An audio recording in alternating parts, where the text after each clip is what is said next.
Nathan. Salam alaikum rahmatullah ta'ala wa barakatuh.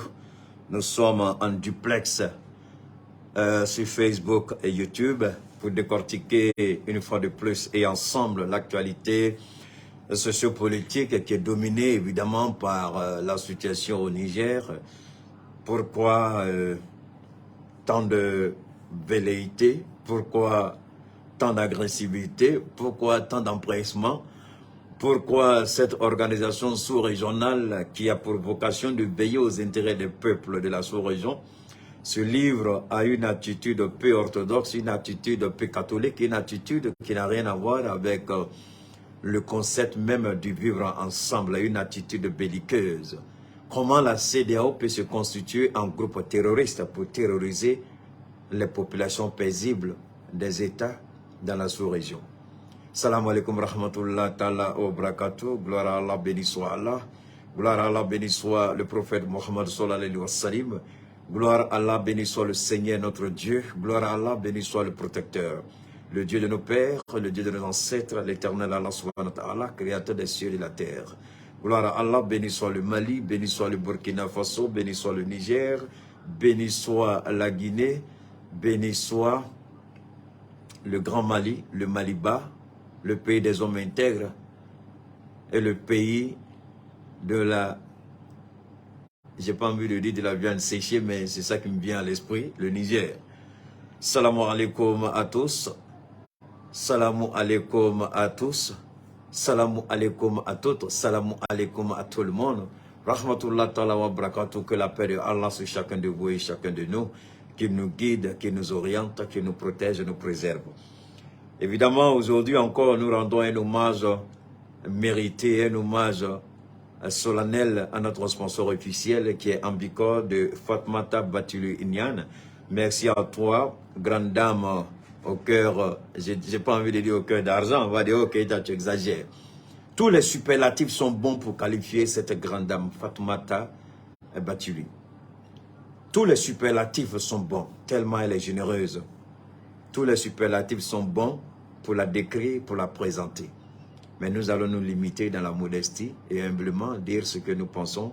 Merci à toi, grande dame, toi qui prends soin de ton peuple, toi qui veilles aux intérêts de ton peuple, toi qui nous donnes un cadre de vie agréable, prospère. Merci à toi, que Dieu te bénisse au centuple. Nous allons continuer de parler, bien entendu, des œuvres sociales de ce grand mouvement Ambicor. Je n'oublie pas aussi notre grand partenaire, Suleiman Sanogo, l'homme de Damsa, Damsa Tigui. J'espère que vous avez commencé à appeler parce que je suis un peu en retard sur le programme. Beaucoup de gens m'attendaient aujourd'hui, mais vous savez, quand on est arrivé du voyage, il y avait tellement de choses et j'avais prévu faire le maximum. Malheureusement, j'ai été pris par un contretemps. Il y avait une promesse que j'avais faite à Gaussou et puis à Sama. Donc, j'étais obligé de remplir cette promesse-là. Ça m'a pris pratiquement toute la demi-journée. Alors, Inch'Allah, avec l'aide de Dieu, demain, tout le monde aura les informations nécessaires pour pouvoir passer les commandes sur le Damsa. Nous allons travailler ensemble, nous allons collaborer ensemble. C'est le produit phare désormais que nous vous présentons, que nous vous proposons. Salam alaikum, rahmatullah ta'ala wa barakatuh, gloire à Allah, béni soit Allah. Installez-vous, partagez pour les nouveaux. N'oubliez pas de vous abonner à ma page Cheikh Mar Keita Facebook et à ma page Keita Cheikh Mar YouTube. Abonnez-vous, suivez-nous, aimez. N'oubliez pas de nous noter parce qu'on en a besoin. Merci à vous pour la confiance renouvelée. Merci à tous ceux qui m'envoient ces... Je sais que beaucoup de gens se fâchent par moment pour dire on t'envoie les messages, tu n'écoutes pas les messages, tu ne lis pas les messages parce que si tu lis, on saura. Parce qu'il y a une technique là au niveau de WhatsApp. Quand vous lisez un message, automatiquement, il y a 2 traits bleus là. Donc on sait que tu as lu ou tu as écouté. Très souvent on se plaint, je vous demande pardon, je suis un être humain. Je ne peux pas tout faire en même temps. Soyez indulgents. Hein? Je ferai le maximum que je peux pour répondre à chacun de vous. Je sais que beaucoup souhaiteraient me parler directement. Je comprends cela, mais comprenez aussi que par moment, ce n'est pas facile pour moi. Ok? Alors d'ici là, portez-vous bien. On est ensemble pour une nouvelle aventure. On va parler. Hey!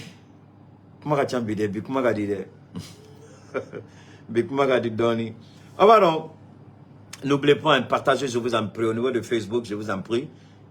partagez. Et je vous informe qu'au niveau de YouTube, notre page est en train de grimper. Le nombre d'abonnés est en train d'augmenter. Et dès qu'on est connecté, contrairement au début, les gens commencent, vraiment, on vous dit énormément merci du côté de cette communauté au niveau de YouTube. Vous qui avez demandé que je sois sur YouTube, je suis sur YouTube. Donc, venez vous abonner sur ma page Keita. Je dis bien, c'est Keita Cheikh Oumar hein, sur YouTube. C'est Keita Cheikh Oumar. Sur Facebook, c'est Cheikh Oumar Keita. Ok? Voilà, merci infiniment. Wow! Wow! Salam alaikum. Vous savez, j'ai envie de rire un tout petit peu. Oui, Drago, ok, tu es contente, merci beaucoup.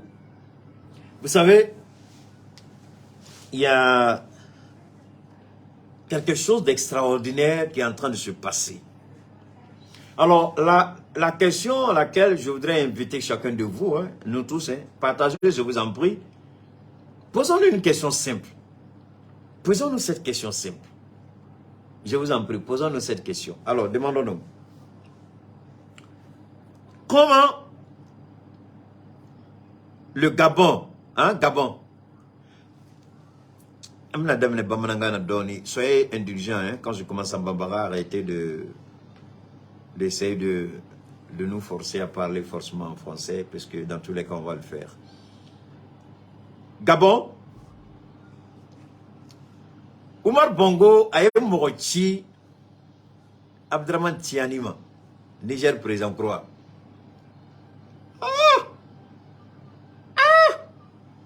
Aïwa.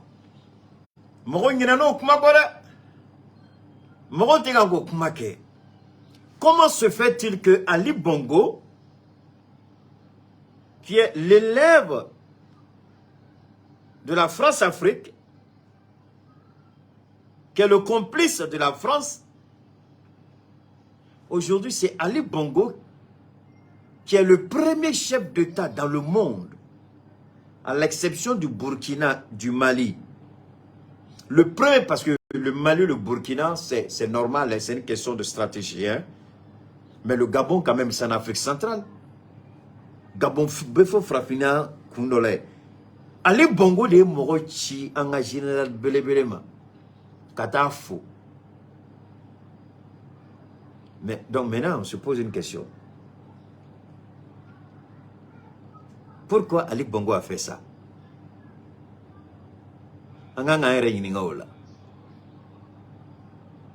Merci beaucoup, Mahamadou Oumarou, merci beaucoup. Parce qu'au Niger, même au Niger, beaucoup de gens au Niger ne savent pas que Ali Bongo a envoyé un émissaire pour rencontrer le général Tchani.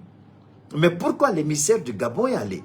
Et ce que moi j'appelle la presse mainstream, c'est-à-dire ce que vous connaissez, la presse mensonge, la presse poubelle du côté de l'Occident, ils n'en parlent même pas. Premier élément. C'est pas tout. Hein. Deuxièmement, la transition a envoyé le Premier ministre au Tchad. Je vous ai parlé de ça, je crois, hier ou avant-hier. Waouh. Non, non, non, non, non, non, non. Il faut... Comment? Il faut arrêter ça. Il faut arrêter ça. Il faut arrêter ça. Il faut arrêter ça. Il faut arrêter ça. Il faut chercher à comprendre. C'est pas... Ça n'a rien à voir avec. D'abord, on a envoyé le Premier ministre au Tchad. Alors que le Tchad regroupe la plus grande base militaire de la France en Afrique. Donc, mais pourtant, le Tchad a reçu le Premier ministre. Tellement qu'on y a mis pour te dire, mon ami, que les choses ne sont pas telles que tu le crois. Pourquoi Alassane Ouattara, précipitamment, se rend à Paris? Pourquoi Alassane Ouattara se rend à Paris? Posons-nous cette question. Pourquoi Alassane Ouattara se rend à Paris? Précipitamment. Alors que il y a une réunion supposée des chefs d'État qui devrait avoir lieu aujourd'hui. Je ne sais pas si ça a eu lieu aujourd'hui et demain, le 17 et le 18. Pourquoi Alassane Ouattara se rend-il précipitamment à Paris? On va décortiquer. Mais le plus important, j'ai eu à le dire à maintes reprises par le passé, l'Union africaine, Conseil paix et sécurité de l'Union africaine, je dis bien conseil et paix, parce que très souvent, nos chefs d'État, ils ont les discours mielleux sur le bout des lèvres, mais ils ne pensent même pas ce qu'ils disent, très généralement. Ils ne pensent pas ce qu'ils disent. Quand on dit conseil, paix et sécurité, ça veut dire que le rôle premier de ce conseil de l'Union africaine, c'est de recourir par tous les moyens pour instaurer la paix. Prévenir les conflits, anticiper les conflits et faire en sorte que la paix soit toujours préservée sur le continent. C'est ça leur priorité. Ça, c'est un premier point. Deuxièmement, la même Union africaine, à l'époque, avait demandé à Nicolas Sarkozy de ne pas intervenir en Libye, sinon ça risque de déstabiliser toute la région sahélienne. Mais l'Union africaine, comme la France n'en a pas besoin, la France n'a pas écouté les injonctions de l'Union africaine et la France, par le biais de l'Union et par le biais de l'OTAN, est intervenue pour tuer Kadhafi, déstabiliser la Libye, détruire la Libye, et puis, par voie de conséquence, tout le Sahel s'est retrouvé dans un tourbillon, dans une spirale de violence. Alors, la question que moi je me pose et que j'ai du mal toujours à comprendre certains chefs d'État, les petits chefs d'État maudits à la cervelle pervers, Patrice la chaussure talon, le fouteur de merde, Macky Sall le criminel qui tue son peuple, et jusqu'à la date d'aujourd'hui, le changement de régime au Niger n'a pas fait couler ne serait-ce qu'une seule goutte de sang. Aucune personne au Niger, militaire ou civile, n'a eu la vie qui a été mise en danger parce qu'il y a eu changement de régime. Personne.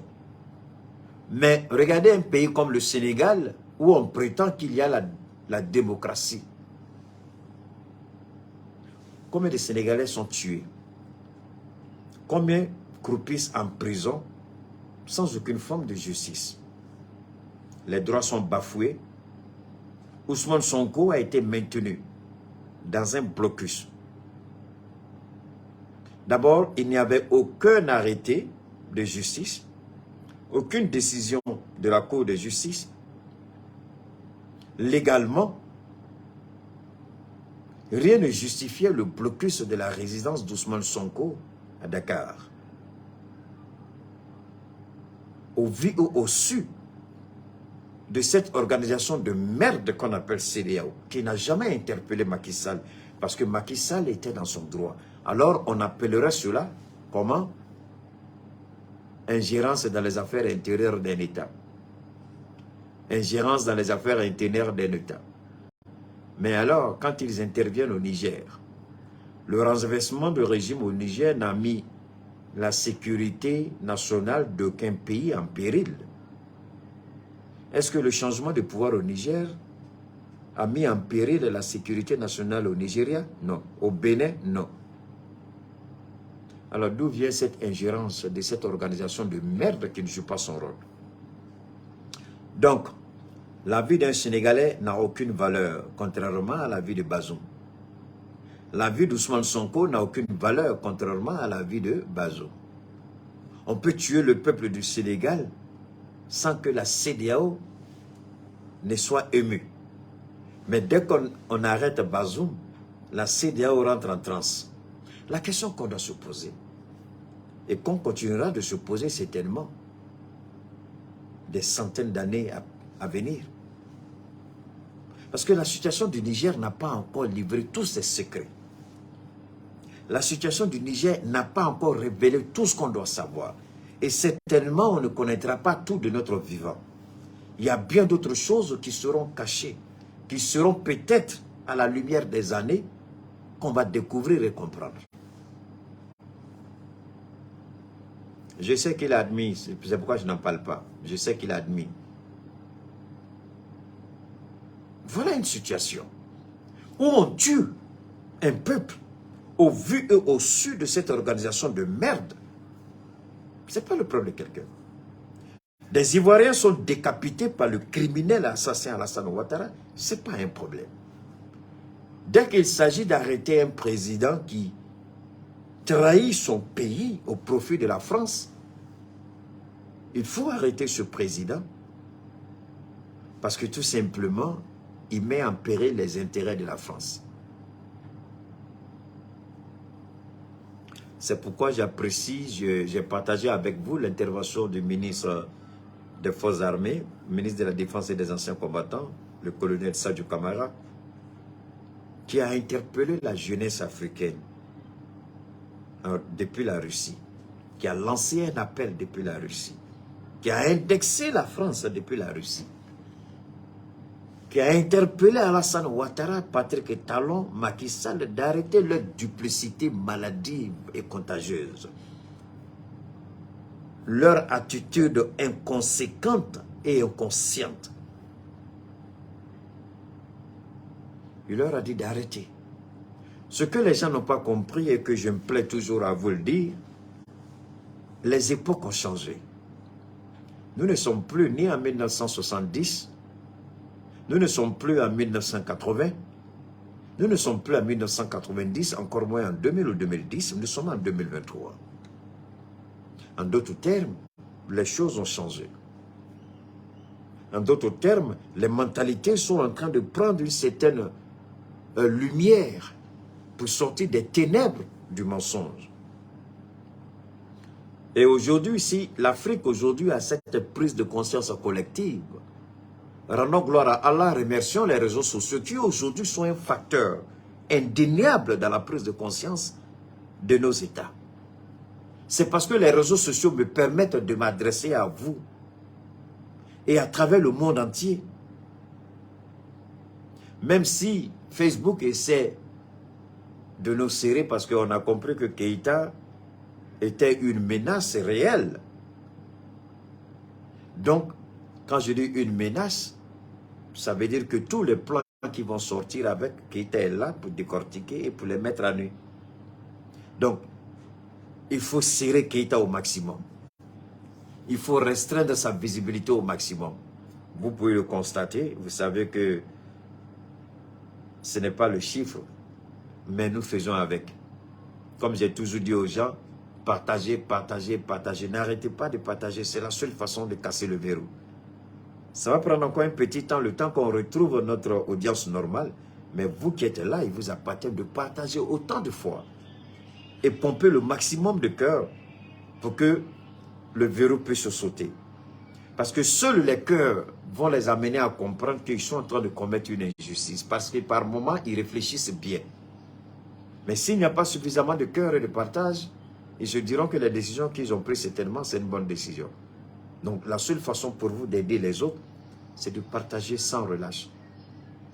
Que chacun partage des millions de fois, peu importe. Envoyez des millions de cœurs, c'est important. Pour que tout le monde puisse avoir l'information que vous avez. Donc, grâce aux réseaux sociaux aujourd'hui, nous sommes écoutés à travers le monde. Nous arrivons à faire entendre notre voix, à expliquer et à exprimer notre position. Ce que beaucoup de gens comprennent. Et ça permet aujourd'hui, aussi bien au Niger, au Burkina, au Mali, à la Guinée, l'Afrique tout entière en général, d'avoir un changement de mentalité. Parce qu'avant, figurez-vous que c'était la seule presse française qui donnait l'information. La seule presse française donnant l'information selon l'orientation de l'Élysée, selon la conception de l'Élysée, selon la volonté de l'Élysée, selon le diktat de l'Élysée, selon le narratif de l'Élysée. Donc on n'avait pas le choix que d'accepter ce mensonge qu'on nous servait tous les jours. Mais aujourd'hui, on a la possibilité d'aller sur différentes plateformes pour s'informer et surtout faire un rapprochement pour se rendre compte où se trouve la vérité. Voilà, le président du Conseil national pour la sauvegarde de la patrie, le chef de l'État a reçu cet après-midi le ministre des Affaires étrangères de la République gabonaise, envoyé spécial du président Ali Bongo Ondimba, qui est également le président en exercice de la conférence des chefs d'État et de gouvernement de la communauté économique des États de l'Afrique de l'Ouest. Pour nous, c'est, comment on appelle ça, c'est la CEDEAO, mais pour eux, c'est la CEEAC. C'est quoi? Avec la Centrafrique, bien entendu. Son Excellence Herman Imongolt est porteur d'un message du président Ali Bongo. Alors, pourquoi le président Ali Bongo a envoyé un émissaire au Niger, à Niamey? Il envoie un émissaire. Donne-moi une seconde.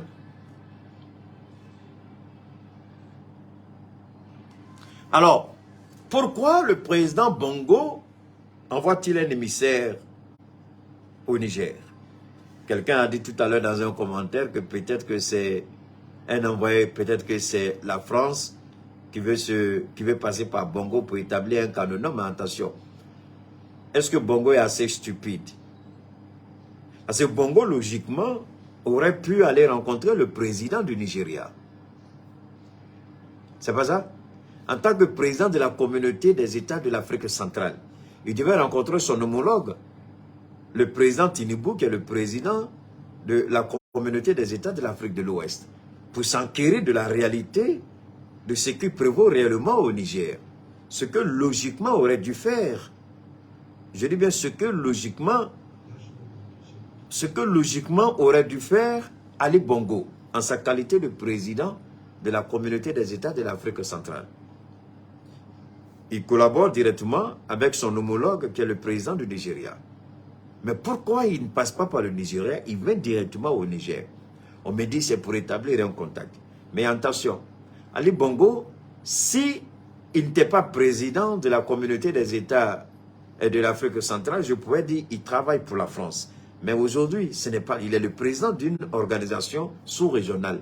Est-ce qu'il peut se permettre de mettre la présidence de cette organisation en péril, comme l'a fait Tinubu, et Tinubu a été rappelé à l'ordre? Est-ce qu'Ali Bongo, même si on dit qu'il est malade, est-ce qu'il ne peut pas faire une lecture rationnelle pour éviter, certainement, puisque le contenu du message n'a pas été dévoilé pour le moment. Tout ce que je peux dire, en ce qui me concerne, ce n'est pas, pas espionnage, c'est pas, non, ça n'a rien à voir, vous aussi, ça n'a rien à voir avec, c'est pas espionnage. Ce n'est pas un espionnage. Je peux vous garantir, ce n'est pas un espionnage, ça n'a rien à voir avec. Essayons mieux de comprendre. Je vous laisse cogiter, et puis ensuite je vais venir avec ma conception, ma façon de voir pourquoi il a fait. Donc, entre-temps, avant de revenir à cela, je vais vous laisser chacun réfléchir pourquoi Ali a fait ça. Mais n'allez pas sur le côté espionnage, espionnage, espionnage. Si vous allez là-dessus, vous pourrez passer à côté de l'essentiel. Même si c'est un espionnage, disons, oublions, mettons l'espionnage de l'autre côté. Essayons d'analyser avec d'autres possibilités. Mettons l'espionnage de côté. Essayons d'aller un peu plus loin. Revenons d'abord au président Tinubu. Pourquoi le président Tinubu, aujourd'hui, a fait feedback? Pourquoi le président Tinubu, comme le disent les Anglais, il a fait backup? C'est-à-dire, il a fait marche arrière. Même si Magic System dit que l'avion ne fait pas marche arrière, le président Tinubu a fait marche arrière et c'est Alassane Ouattara qui a pris la relève. Ce qui explique la présence d'Alassane Ouattara en France. C'est pas ça? Ok.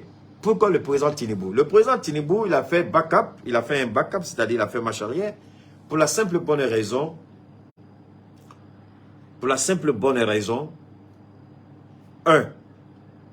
le Sénat du Nigeria refuse que l'armée nigériane soit engagée dans un conflit armé quand le Nigeria lui-même a des défis sécuritaires à relever. je vais vous amener tout de suite sur un niveau, permettez-moi de vous... Je vais vous dire pourquoi. Selon un groupe de commerçants de la région, dans le nord du Nigeria, qui fait 1600 km de frontière avec le Niger, je dis bien 1600 km de frontière avec le Nigeria. Voilà ce que disent les commerçants nigériens dans le nord. Écoutez bien. Environ 13 milliards de naira, le Nigeria perd par semaine 13 milliards de naira. Je ne parle pas du Bénin. Le Nigeria perd chaque semaine 13 milliards de naira. Ce n'est pas moi qui le dis. Ce sont des chiffres officiels. Le Nigeria perd chaque semaine, depuis qu'ils ont imposé les sanctions, le Nigeria perd 13 milliards de naira. Chaque semaine. Selon un groupe de commerçants de la région, environ 13 milliards de naira sont perdus chaque semaine. Il faut rappeler que le président Bola Tinubu a ordonné la fermeture de la frontière qui s'étend sur plus de 1600 km, conformément aux décisions de la CEDEAO. Mais quand Alassane Ouattara appuie la CEDEAO, Alassane Ouattara ne fait pas frontière avec le Niger. Quand le Sénégal veut une intervention militaire, le Sénégal ne fait pas frontière avec le Niger. Moi, j'ai du mal à comprendre que comment des présidents aussi sensés, raisonnables, peuvent perdre de vue les intérêts vitaux de leur peuple et écouter des présidents pervers et criminels à la solde de la France qui ne font pas frontière avec le Niger. La Côte d'Ivoire ne fait pas frontière avec le Niger. Le Sénégal ne fait pas frontière avec le Niger. La Guinée-Bissau ne fait pas frontière avec le Niger.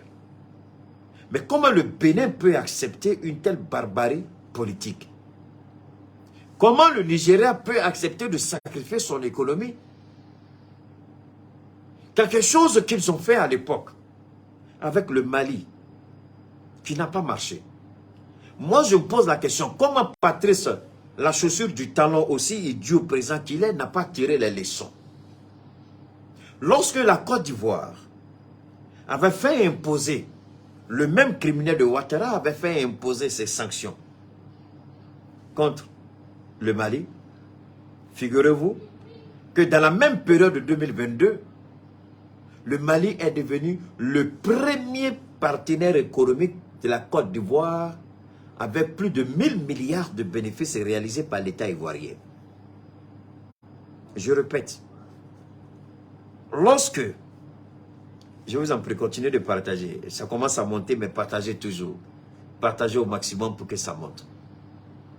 La Côte d'Ivoire a gagné avec le Mali pendant la période de ce qu'on appelle le blocus, ce qu'on appelle embargo terrestre, embargo économique. La Côte d'Ivoire a gagné plus de 1000 milliards avec le Mali et faire du Mali le premier partenaire économique de la Côte d'Ivoire. Dans la même période où on parlait d'embargo économique, d'embargo terrestre. Et la CEDEAO ne s'est jamais posé la question comment le Mali est devenu le premier partenaire économique de la Côte d'Ivoire malgré l'embargo économique, malgré l'embargo terrestre. La CEDEAO n'a jamais tiré les leçons. Vous voyez des présidents idiots qui sont présidents qui ne réfléchissent pas alors qu'ils auraient dû tirer les leçons. Mais comment ça s'est passé? Qu'est-ce qui s'est passé? Qu'est-ce qui nous a échappé? L'objectif était d'étouffer l'économie malienne. Mais comment le Mali est devenu le partenaire économique de la Côte d'Ivoire au premier plan? Ils n'ont pas tiré les leçons.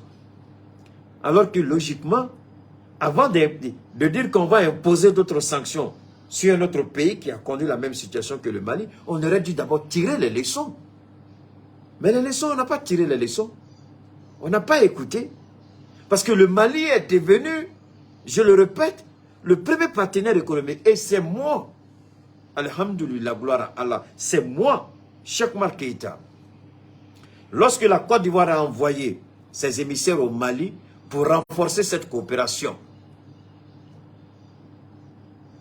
c'est moi qui ai demandé à l'État du Mali de ne pas relancer la coopération économique avec la Côte d'Ivoire, de surseoir à toute coopération avec la Côte d'Ivoire. Et Dieu merci, j'ai été entendu. Je ne dis pas qu'on a tout arrêté, mais il y a eu un coup de preuve. Les envoyés de Ouattara sont venus, il n'y a pas eu de suite. Parce qu'ils étaient en train de mettre en place un comité bilatéral.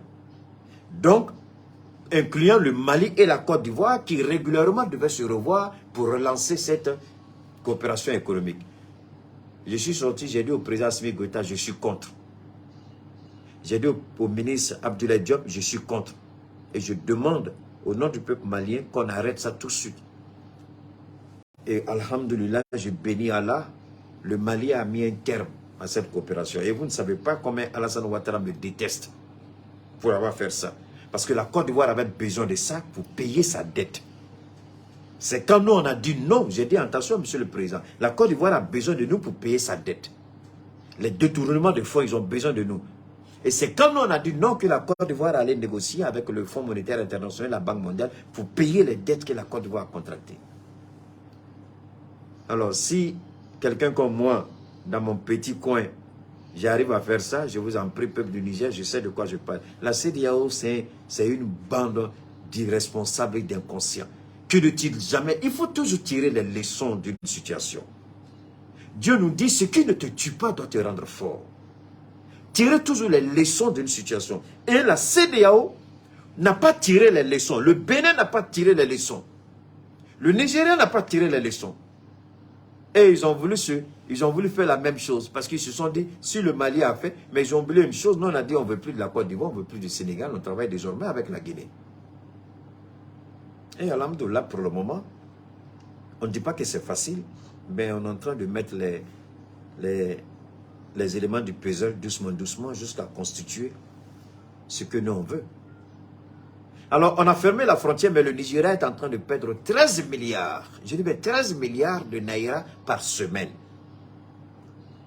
Est-ce que le président Tinubu peut supporter la pression? Est-ce qu'il pourra supporter?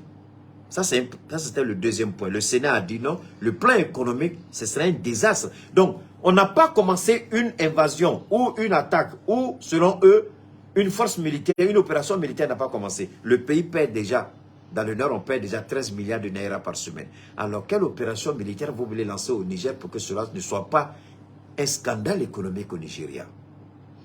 Est-ce qu'une personne censée va vouloir lancer une opération militaire de telle envergure, connaissant déjà que la simple fermeture a déjà entraîné 13 milliards de pertes par semaine pour le Nigeria? Alors moi, je voudrais bien savoir comment ce président va lancer une opération militaire au Niger s'il ne sera pas destitué ou tué lui-même.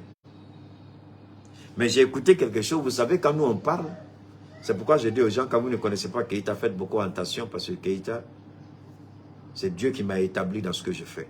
Je le dis toujours, je n'ai pas honte, je n'ai pas peur. C'est Dieu qui m'a établi dans ce que je fais parce que c'est lui qui me donne l'inspiration. Quand j'ai dit que le président du Nigeria était un ancien vendeur de drogue, beaucoup de gens peut-être ont douté. Mais actuellement, là, il y a un élément sur les réseaux. Je vous ai dit que les Américains ont un dossier sur Tinubu. Je vous ai parlé ce jour-là, j'avais demandé le nom de l'organisme, la DEA. C'est pas ça? C'est plus que la DEA. Parce que Tinubu a eu son compte en 1999 ou en 1996, je n'ai pas la date exacte, en 1996. Le gouvernement fédéral des États-Unis a saisi le compte de Tinubu, qui a fait ses études aux États-Unis, qui travaillait et qui n'avait que presque 2000, d'ailleurs, on dit qu'il était payé à $2000 par mois. Moi, je recevais plus que $2000 par mois, parce que moi, je prenais à peu près $1000 par semaine. Plus que $1000 par semaine. Souvent, j'allais jusqu'à 1700, 1800 par semaine. Si Tinubu qui a fait les études, il avait $2000 par mois, je me pose bien question, c'est quel genre de travail qu'il faisait. Moi, je gagnais plus que ça. Par moment, je faisais $2000 par semaine. Mais on a laissé ça pour venir au Mali. Si c'était la belle vie, la vie des riches, je vous jure que je n'avais pas besoin de venir en Afrique. Parce que j'avais tout ce que je voulais. Et je menais cette vie-là aussi paisiblement que je voulais. En 93, merci beaucoup les gars. Alors Tinubu, on a découvert dans son compte, quelqu'un qui était payé à $2000 par mois, il avait plus de 2 millions dans son compte. Où l'argent est quitté. Donc la CIA le connaît en tant qu'un dealer de drogue. C'est pas lui, vous voyez ça, non?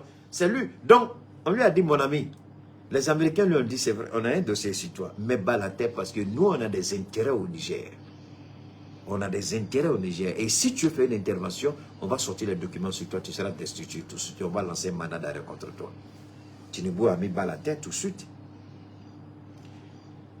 Macron était fâché, je vous ai dit, j'ai été le premier, alhamdoulilah, l'unique, alhamdoulilah, gloire à Allah pour cela. J'ai dit que les Américains ont déjà tiré les leçons. Avant que vous n'écoutiez tout ce qui est en train de se dire aujourd'hui, je vous en prie, s'il vous plaît, est-ce que je mens? J'ai parlé il y a une semaine, même 10 ou 11 jours, j'ai dit les Américains ont déjà tiré les leçons, les Américains ont déjà adoubé ce coup d'État, je vous ai déjà dit que les Américains ont déjà pris leur position. Le fait d'envoyer quelqu'un, les Américains voulaient s'informer de la réalité. Alors pourquoi l'État, le gouvernement fédéral, envoie-t-il une officielle de l'administration américaine à venir parler avec des gens qu'on considère comme des putschistes? Ça veut dire déjà qu'ils ont fait leur choix. Ils sont venus écouter ce que Macron ne voulait pas. Macron était en train de pousser la CEDEAO à rompre toute collaboration. Il n'y avait seulement qu'une exigence. Les chasser du pouvoir et restaurer Bazoum. Ah non. Une situation s'est produite. Un événement s'est produit. Pourquoi Bazoum a été enlevé? Pourquoi Bazoum a été chassé? Pourquoi Bazoum a été évincé? Il y a des raisons. Si vous ne les écoutez pas, c'est pourquoi j'ai dit à quelqu'un qui dit il n'est pas d'accord pour les discussions. J'ai dit attention, quand on dit discuter, ça veut dire beaucoup de choses. Moi aujourd'hui, j'ai échangé avec un homme aujourd'hui qui m'a dit Keïta, je prends toujours le temps d'écouter tout le monde.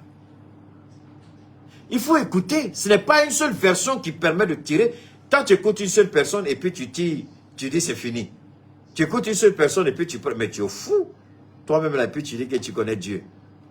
Toi, tu es un serviteur de Dieu, tu écoutes une seule personne, tu écoutes une version et puis tu tires une leçon. Non. Des preuves, des éléments de preuve qui semblent être des éléments irréfutables peuvent être démontés devant une cour de justice comme étant du n'importe quoi. Ce que tu présentes comme preuve tangible, on peut la démonter en un clin d'œil. Donc il faut écouter tout le monde, il faut écouter la version de tout le monde. C'est ce qui a été fait. Merci à toi, Bachili. C'est ce qui a été fait. Les Américains sont allés, ils ont entendu la version. On ne leur a pas tout dit. Je vous ai dit qu'ils n'ont pas tout dit.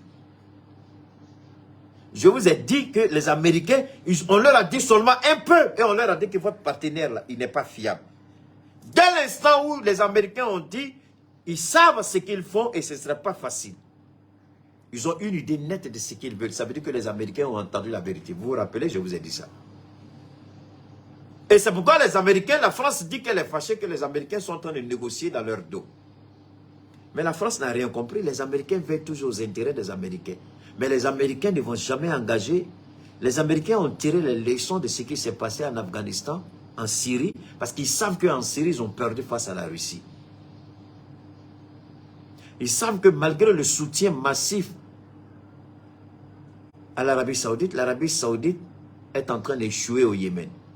Donc, depuis qu'une intervention militaire peut être le règlement, depuis quand vous avez vu qu'une intervention militaire prend un président déchu et puis on vient l'installer là. Les mercenaires font ça, mais la plupart du temps, le président, il ne vit pas. Mais surtout que le peuple du Niger s'est rappelé de Sékou Touré. Le président Sékou Touré, en 1973, à Paris, il déclarait: des mercenaires lourdement armés, équipés et financés par la France ont attaqué la révolution guinéenne. Et c'est le peuple de Guinée qui est sorti comme un seul homme pour arrêter tous les mercenaires. Il y en a qui ont été tués. Il y en a qui ont été, ceux qui ont été arrêtés, ils ont été condamnés et jugés par le peuple, exécutés devant la place publique. Et dit, c'est comme ça la révolution guinéenne. Et j'ai donné encore l'exemple d'Ankara qui s'est produit il n'y a pas longtemps avec le président Erdogan. Le président Erdogan, il y avait un coup d'État qui était en jeu. Il était en vacances dans une petite ville, dans une petite région de la Turquie. Il est rentré dans un petit studio, il a lancé un appel. Le peuple est sorti pour protéger et préserver la démocratie. Parce qu'il a fait beaucoup pour la Turquie. Mais contrairement à ce qu'on nous fait croire par rapport à Bazoum, qu'est-ce qu'il a fait? Aujourd'hui, vous le voyez, à travers le Niger, à travers le Niger. Ce sont des manifestations de masse en soutien. Et les gens sont prêts à mourir. Mais la CEDEAO, tu vas faire quoi là-bas? Vous voulez installer un président qui est vomi par son peuple? En 1977, ok, merci beaucoup. Vous voulez installer un président qui a été vomi par son peuple? Un président qui n'est pas aimé par son peuple? N'oubliez pas de vous abonner à ma page Keita Cheikh Oumar sur YouTube et Cheikh Oumar Keita sur Facebook. Abonnez-vous, aimez la page, suivez-nous et puis notez-nous. YouTube et Facebook, n'oubliez pas les abonnements. Faites tout pour vous abonner au maximum pour que nous puissions continuer l'aventure ensemble. Pour les nouvelles personnes, n'oubliez pas de vous abonner. Alors aujourd'hui, Alassane Ouattara est à Paris pour rencontrer Emmanuel Macron. Parce que les oppositions deviennent de plus en plus fortes. L'Union africaine a dit non. Le Parlement de la CEDEAO a dit non. Le Parlement au Nigeria a dit non. Les politiciens au Bénin ont dit à Patrice Talon, arrête. Il est interpellé. Mais alors la question qu'on devrait se poser, malgré tout ça, parce que regardez bien, Patrice Talon, j'ai honte à sa place, c'est un idiot, il devrait bien réfléchir. Voilà deux vieux ripoux, deux vieux gribous, deux vieux corrompus, deux vieux inconséquents et irresponsables, criminels à tout point de vue. Macky Sall, Dramane, le rebelle, qui tuent leur peuple, qui emprisonnent leur peuple, qui n'ont aucun égard ni respect pour leurs tests, c'est-à-dire qui ne respectent même pas l'état de droit dans leur propre pays. Et c'est ceux-là qui sont prêts à violer tous les textes pour s'attaquer au Niger. Parce que déjà, dès l'instant où le Parlement de la CEDEAO a voté non, logiquement, la CEDEAO, si elle respectait ne serait-ce que les institutions qu'elle-même elle s'est dotée, la CEDEAO devait se soir pour dire qu'il n'y a plus d'options militaires sur la table.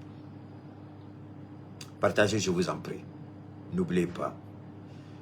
Le Mali avait porté plainte au niveau de la justice de la CEDEAO.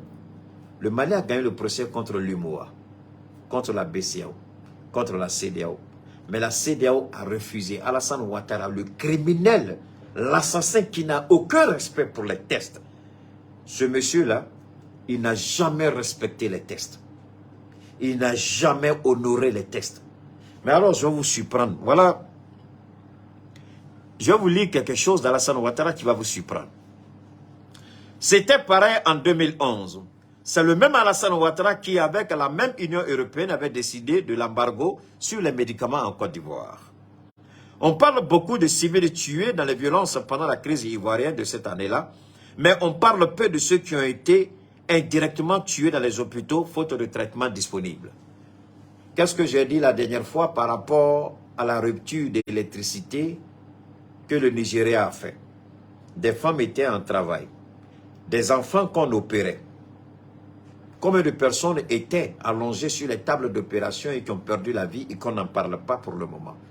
Combien de femmes qui étaient en plein travail et qui soit sont mortes ou les enfants sont morts parce que tout simplement le courant a été interrompu par le criminel vendeur de drogue au Tinibou et Alassane Ouattara.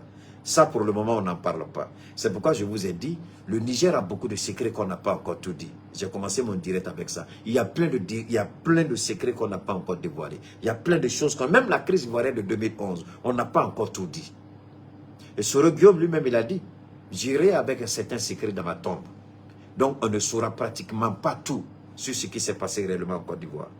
Et ce qui est en train de se jouer au Niger aujourd'hui, c'est le même criminel qui a tué le peuple de Côte d'Ivoire, qui a interdit l'importation de médicaments en Côte d'Ivoire. C'est le même criminel qui est en train de faire la même chose en ce moment au Niger. Et quand on me dit que celui-là c'est un musulman, quand on me dit que celui-là il allait à la Mecque, quand on me dit celui-là il jeûne, quand on me dit celui-là, on le voit dans Boubou Blondie, va à la prière vendredi, je vous dis à cause de Dieu, n'insultez pas Dieu, arrêtez ce que vous faites. Lui n'est pas un musulman, il n'a jamais été associé à un musulman, il n'a jamais porté le nom d'un musulman, il n'a jamais rempli les obligations d'un musulman, parce qu'un musulman ne fait pas ce qu'il fait. Un musulman ne ferait jamais ce qu'il fait. Parce qu'il y a des décisions, avant de les prendre, il faut mûrement réfléchir. Quand on est musulman, c'est un atout dans la gestion politique. Pas forcément musulman, mais quand on est un croyant, quand on croit en Dieu, en général, on laisse la parole de Dieu guider certains choix politiques, certaines décisions politiques. C'est là qu'on dit, voilà quelqu'un qui est sage. Alors c'est ce président-là. Et je n'ai pas fini. Alors, les pays membres du CSP, ça c'est, maintenant écoutez ce que l'Union africaine a dit.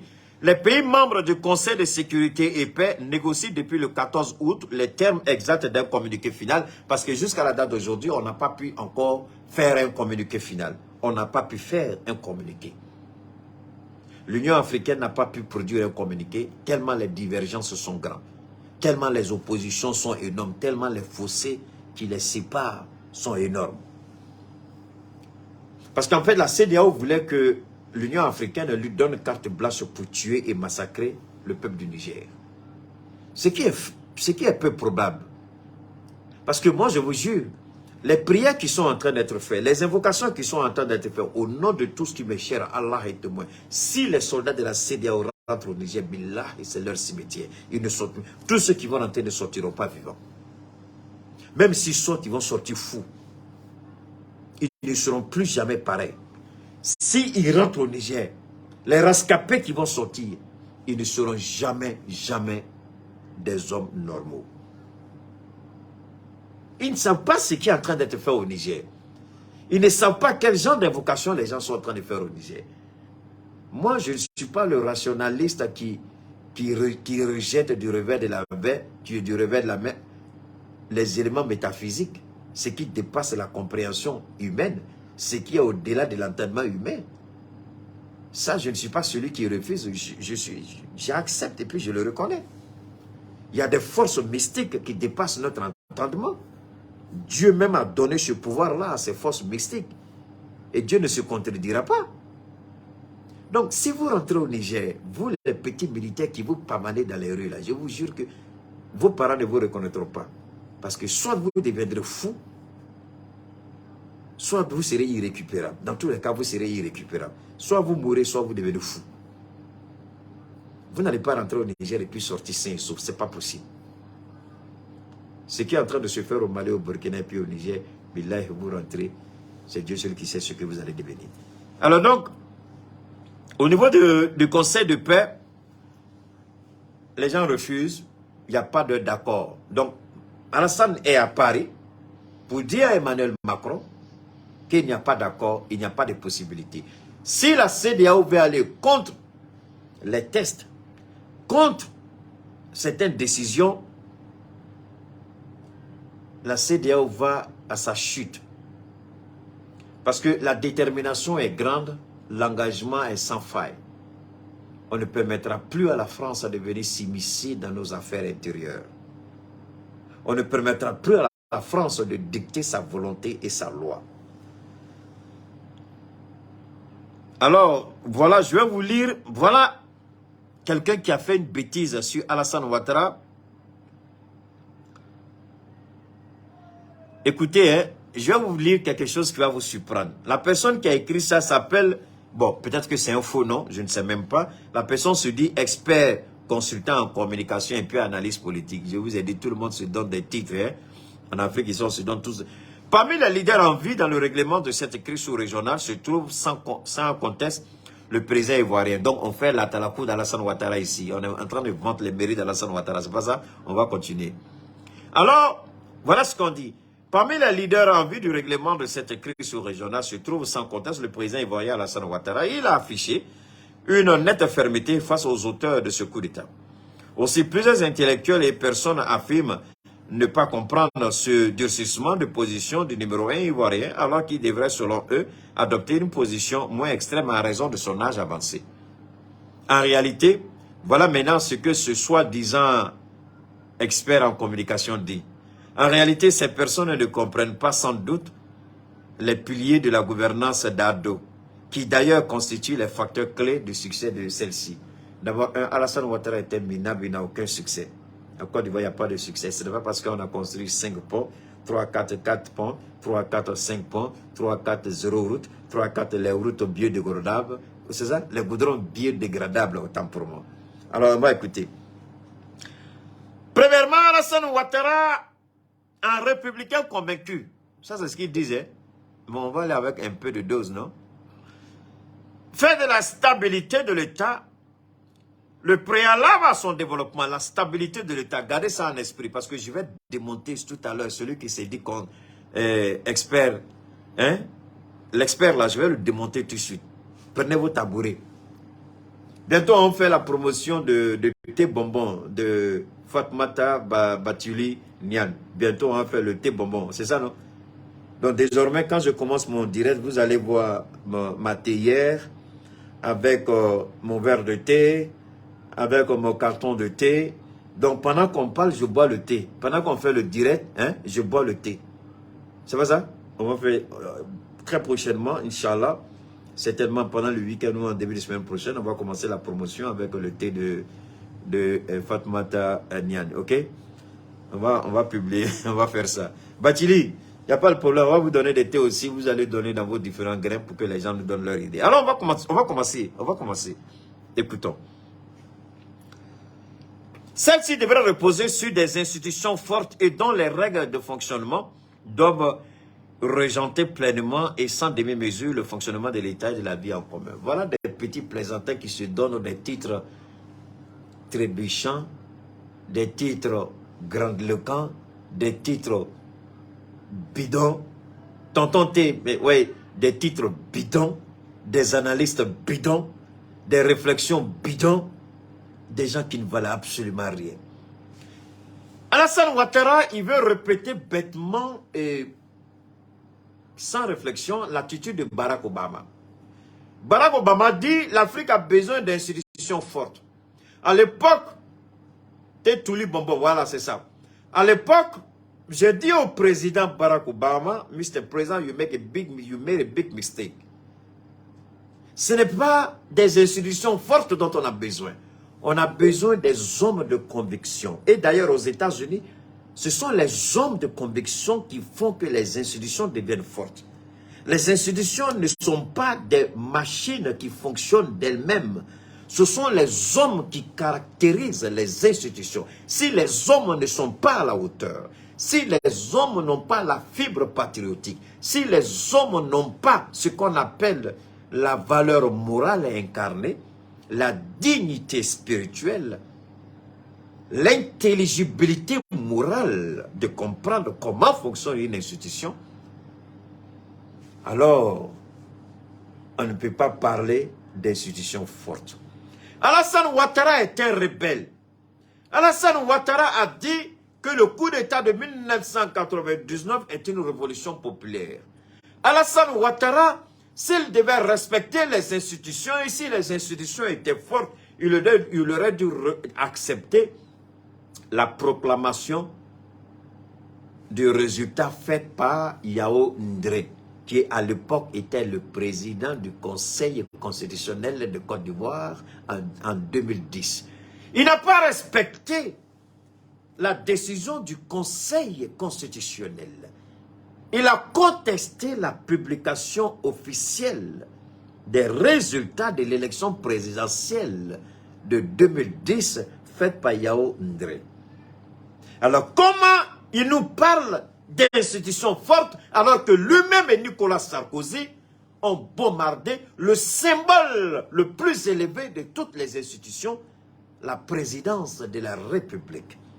La résidence présidentielle, il a fait bombarder la résidence. Alors ce petit plaisantin-là qui s'est dit expert en communication, expert consultant, il n'a qu'à venir, qu'il s'asseye, que je lui donne une petite leçon. Ouattara est un criminel. Ouattara ne respecte le droit que quand le droit l'arrange. Comment un président peut dire qu'il connaît la Constitution mieux que moi? Il y a problème. Cet homme-là, il nous parle d'institutions fortes. On ne peut pas parler d'institutions fortes lorsqu'on se prétend un demi-dieu qui connaît tout, qui est au-dessus de tout, qui refuse toute contradiction. Institutions fortes alors que ces institutions ne sont pas respectées. Quand vous regardez le procureur Adou Richard, qui fait arrêter et emprisonner en Côte d'Ivoire sans aucune forme de procédure, le béaba du respect des droits est brimé, rejeté. On accuse sans apporter la moindre preuve.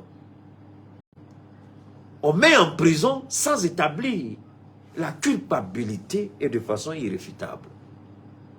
le minimum de droit dit toute personne est innocente jusqu'à ce que la preuve de sa culpabilité, et cela de façon irréfutable, soit établie. Quand Ouattara envoie un minable procureur tel que Abdou Richard pour vendre la propriété de Soro Guillaume qui lui aurait été achetée par l'État de Côte d'Ivoire en sa qualité de Premier ministre, qui met les biens de Soro Guillaume aux enchères, qui met les biens d'Avoustatou Bamba aux enchères, qui maintient Sultan Soul en prison, le jeune Toussaint qui a été décapité jusqu'à la date d'aujourd'hui, il n'y a eu aucun procès. À l'époque, paix à son âme, le président Aimé Henri Konan Bédié, il avait été décidé de l'arrêter. Ouattara avait envoyé ses badauds arrêter le président Aimé Henri Konan Bédié. De quelle institution forte on nous parle? De quel respect on nous parle? Ouattara est un minable, un piètre politicien qui viole à tout instant, selon sa volonté, les règles élémentaires du droit. Il n'a jamais respecté l'état de droit. Il n'a jamais respecté la loi.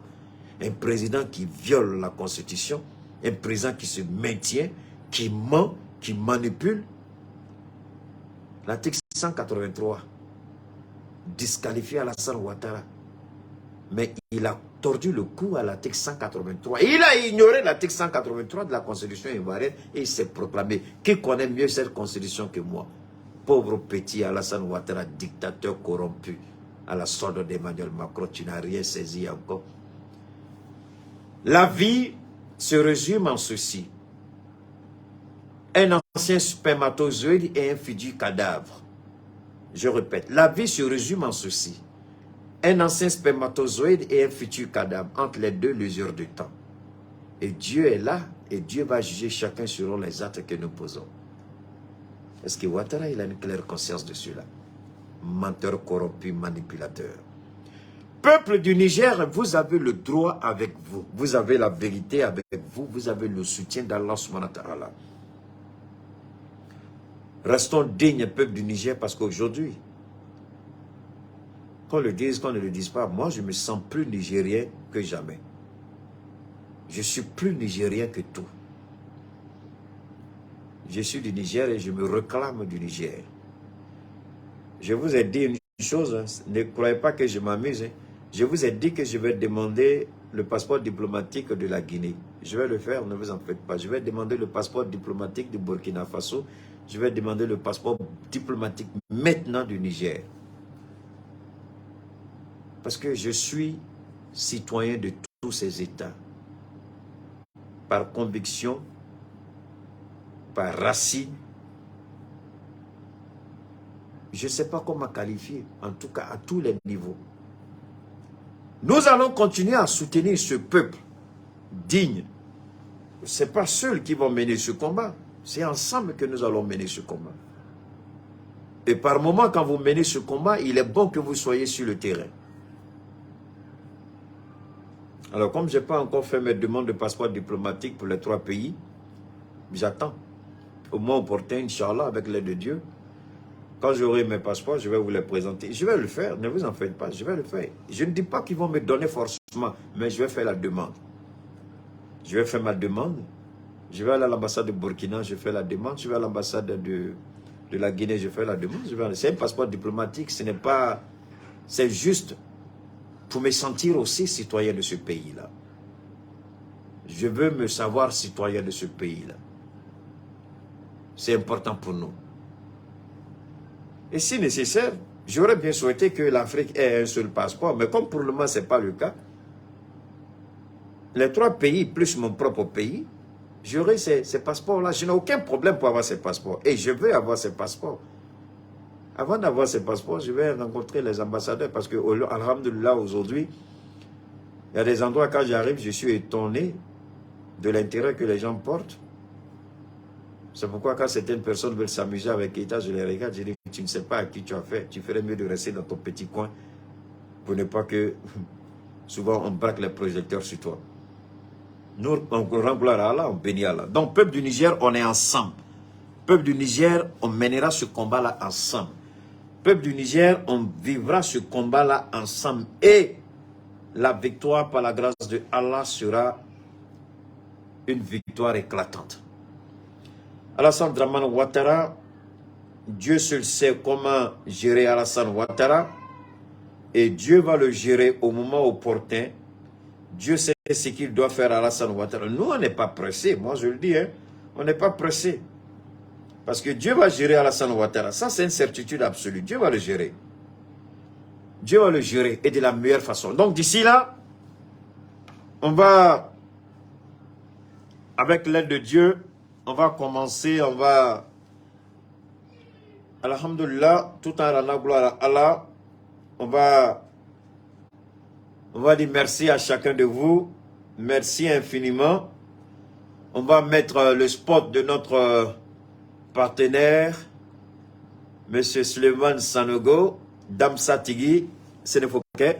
Comme je l'ai dit, toutes mes excuses, hein, j'aurais dû vous répondre aujourd'hui. Malheureusement, je n'ai pas pu le faire parce que j'avais un engagement. Donc, Inch'Allah, demain, je ferai tout pour vous donner toutes les informations. J'ai écouté tous les messages. Je vais écouter encore les messages ce soir et répondre à chacun de vous. Que Dieu vous bénisse, que Dieu vous protège, que Dieu veille sur chacun de nous et chacun de vous. Inch'Allah.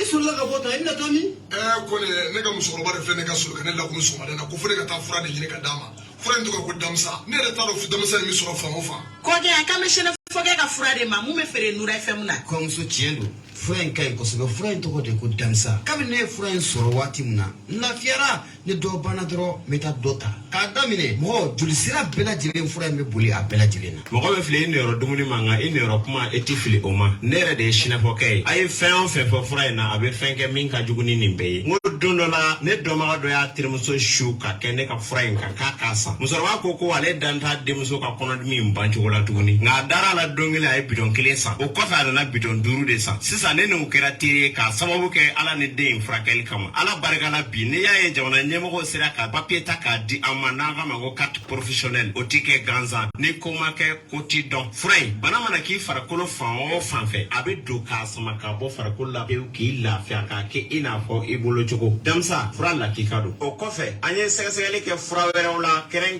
ne yara ina fo diabète ani tension ka an tege da abana kisa yere kan wala sa anga se ka mogo na fani ayi ko fara damsa ko inka ne ala sona ma anga se ka mogo bo o ka digun kono ko ne go am ma mun yoro ka ja sona fo ke aka telephone numéro bi so mi balma ke aka ne ga turu sira o be siro o to do re I mogo bala amana ke mun fura ko yin fo ata si mogo re ma I bi se ka sona fo ke ka yere wuli 75 01 63 95 walma 66 11 78 49 no ka gele mamma I se ki se fa biribiri kata mu jengele bugu bolofantra yere krefla la I wana sina fo ke ngali ke mamma la bela jele ma yoro ila ko ne o mana adam sako amita nyine ana soma be ana tanyo anfe. Alors, c'était le message de notre partenaire Souleymane Sanogo.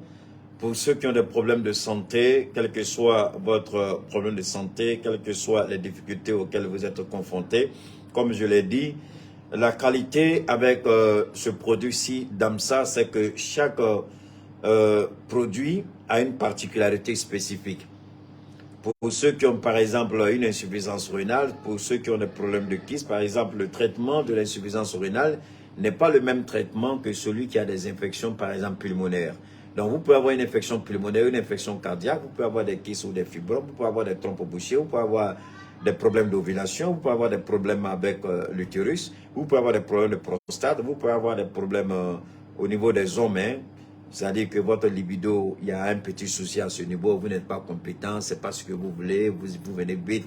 Donc, à chaque niveau, à chaque situation, à chaque pathologie correspond un traitement spécifique. Ce n'est pas un traitement passe-partout, non, c'est un traitement spécifique par rapport à chaque situation. Donc, que vous soyez diabétique, que vous soyez hypertendu, hypotendu, que vous ayez des problèmes, que vous ayez des drépanocytaires, que vous ayez l'arthrose ou toute autre maladie. Et le plus important aussi, la capacité, la faculté de ce produit-là, c'est surtout le nettoyage le nettoyage et la régénération des cellules. Il nettoie le sang tout en régénérant les cellules. Donc c'est important. Alors si vous êtes intéressé, n'oubliez pas, le numéro il a été donné par, nous avons donné le numéro de monsieur, comment on appelle ça, Suleiman Sanogo. Je répète, c'est le 75 01 63 95, 75 01 63 95, 66 11 78 49, 66 11 78 49. Maintenant, en ce qui me concerne, si vous voulez me contacter directement, vous pouvez me contacter, c'est Cheikh Oumar Keïta, 72 77 47 88. 72 77 47 88. Je répète, Cheikh Oumar Keïta, 72 77 47 88. Tout en même temps remerciant notre, je ne dirais pas notre marraine, mais notre sponsor officiel qui est Ambicor, Fatoumata Batouli Nian, cette grande dame qui fait beaucoup, il faut le dire, on ne parlera jamais assez de ses œuvres. Aussi bien les œuvres sociales, les personnes qui sont en difficulté, des personnes qui sont économiquement faibles, des personnes qui ont besoin de soutien, des personnes qui sont malades et qui n'ont pas les moyens de se traiter, quelle que soit la gravité de la maladie. Cette dame au cœur d'or se met toujours au service du peuple malien. Elle écoute et elle écoute. Elle fait le maximum pour venir aux besoins de ceux qui sont dans le besoin. C'est pourquoi nous ne cesserons jamais de lui dire merci pour ce qu'elle est en train de faire. D'abord, embellir nos différents quartiers, apporter un assainissement propre, tout en faisant le toilettage des caniveaux, en nettoyant les caniveaux. Souvent, je n'ai pas trop envie de citer, par exemple, les différents quartiers, mais aujourd'hui, au niveau de Bamako, ce n'est pas seulement au niveau de Bamako, c'est sur l'ensemble du territoire malien, sur l'ensemble du territoire national. Elle a son organisation Ambicor qui est implantée partout au Mali, du nord au sud, de l'est à l'ouest. Et à chaque fois que le besoin se fait sentir, cette organisation vient à l'écoute du peuple. Ce qui est fondamental, c'est que Fatoumata Batouli, elle est à l'écoute du peuple. Elle écoute. Et les besoins. Ce n'est pas seulement les assainissements, il y a plein d'autres activités qu'elle fait. Il y a le soutien qu'elle apporte aux femmes, il y a le soutien qu'elle apporte aux jeunes. Il y a des micro-projets qu'elle finance. Donc nous ne pourrons jamais dire assez du bienfait de cette dame. Nous ne pourrons que vous dire que Ambicor est une organisation qu'il faut prendre au sérieux. Ambicor est une organisation qu'il faut suivre. Ambicor est une organisation qu'il faut prendre avec les deux mains. Parce qu'une personne qui décide de soutenir la transition, une personne qui décide d'aider, une personne qui met sa fortune au service du bien-être social, seul Dieu peut payer cette personne. Merci beaucoup à toi, Fatoumata Batouli, grande dame. Merci infiniment pour ce que tu fais pour le peuple du Mali. Merci infiniment pour ce que tu fais pour la transition. Merci infiniment pour le soutien que tu apportes à la transition. Merci infiniment pour ce que tu fais pour le Mali croix. L'avenir d'un nouveau Mali, un nouveau Mali propre, un nouveau Mali assaini, un nouveau Mali vivable. D'ici là, on se dit au revoir. Très bonne soirée à toutes et à tous. Sur ce, je vous souhaite une très bonne soirée. Salam alaikum wa rahmatullahi wa barakatuh. À très bientôt.